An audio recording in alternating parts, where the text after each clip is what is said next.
Hey everyone, in this video I'm going to be building a rustic micro home in The Sims 1. I decided to build on 67 Old Farm Circle, which is the lot next to the Oak Villa in Old Town. The lot already has some sort of dirt patches and birch trees, so I kind of had this idea of building kind of a live off the land type house. I don't know, like not quite no running water and no electricity, but kind of limited amenities and home comforts.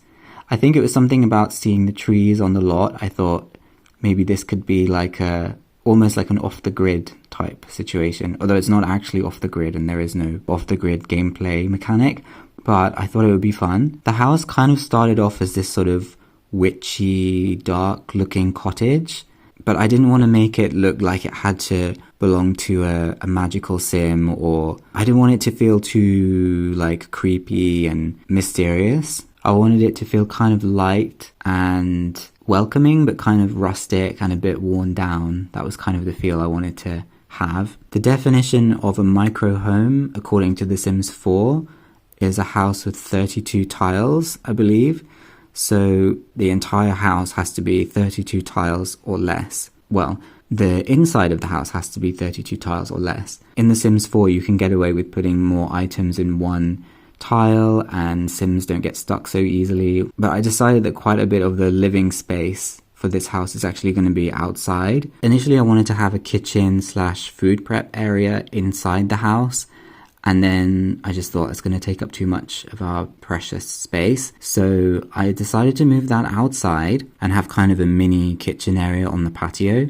And then this left a little bit more space on the inside for a relaxing living area and also a place to sleep. I feel like I could have put either of those areas outside as well. I could have put beds outside and then it's like the Sims have to kind of sleep underneath the stars, kind of like they're permanently camping.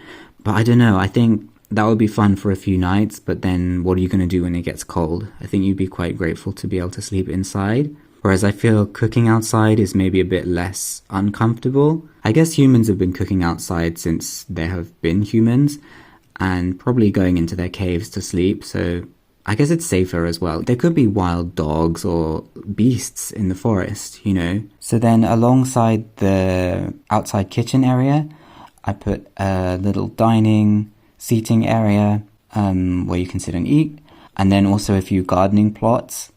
So whoever lives here can start living off the land, planting their own seeds, with lots of flowers and bushes nearby. And I also put the butter churn on the patio because I think that's another kind of live off the land type object that would be quite useful, as well as a gnome making bench, which can be a good way to make money if you have a high mechanical skill. Unfortunately, there's no running water in the main house. Well, there kind of is. There's the sink on the patio is obviously a functioning sink, but in terms of going to the toilet and taking a shower, you have to head deep into the woods. Not deep into the woods, but you have to head to the back of the lot where there's a portaloo, I think they're called. Those little standing toilet things that you see at outside events, and a sink and a shower.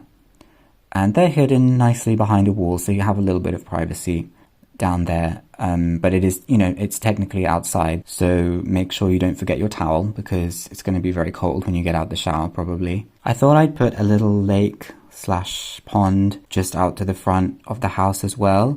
And I put a few of those toadstool seats around so you can sit down next to the pond and just relax outside. So it definitely feels like a house that's for the sim who really wants a simple life, who loves nature and the outdoors and doesn't need lots of modern conveniences. So no computer, no smartphone, no tablet, no burglar alarm, and just wants to get back to nature and the simple things really.